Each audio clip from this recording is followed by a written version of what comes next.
You're the country I was warned about most, but the one I wish I didn't have to leave so soon. The people who told me not to visit are the ones that have never met the real you.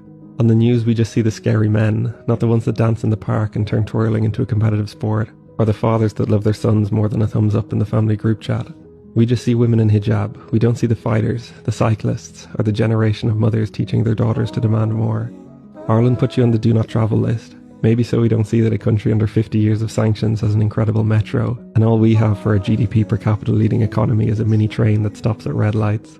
You've shown me that what we see on the news is a low-light reel of government decisions. It's not a reflection on the beauty of the land and people. You're a country of people that stop to give you tea, refill your bottles with ice water on the move, and empty their trees to fill your bags with fruit. Where the entrance to every house lets you know how many smiling faces to expect inside, and where you don't have to put the kettle on because it's always ready to go. I learned to trust your people. When someone says to follow them, you do, because sometimes you end up getting a tour of their workshop, and other times you end up sleeping in their hookah bar. When they heard I was going to Afghanistan, they gave me free boxing lessons so I'd be ready to fight off the Taliban. Stopping for a moment to record the camels results in a meet and greet with the town's children, or the 10th selfie you've been in that day. Some nights I spent in the city, others were camping halfway up the tallest mountain in the Middle East, eating proper baked beans for the first time in months and waking up to shepherds at 5 a.m. But I didn't have to cross the mountains alone. Sometimes with trucks, sometimes tractors, and sometimes even mopeds, we crossed the country together. Your weather was everything from hailstorms to heat strokes, but I wore trousers through it all to respect your rules about covering up.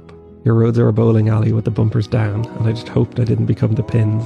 But you blessed every traffic jam I had to squeeze through, and your trucks were busy doubling it and giving it to the next person. Your signs speak in SpongeBob meme text. Experiment with serifed speed signs and optimistically suggest there'll be a tree next to the picnic bench in the middle of the desert. My Garmin didn't understand your language, and neither did I, but some translated conversation showed me how creative and resilient your people are.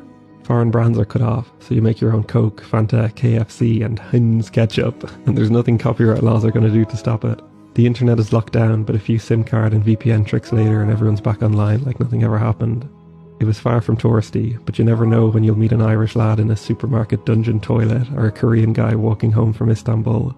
To be honest though, it's the strongest sense of unfairness I felt so far, that it only took a few weeks and a trip to the embassy for me to get a visa, but your people could spend a lifetime trying and failing to get out. Where I become a multi-millionaire overnight, but some of the smartest and hardest working people I've ever seen make a few euro a day. I hope the optimism they have for the future is correct, and it won't be long until everything improves. Until then, thank you for the last month, keep pushing for more, and I can't wait to meet again.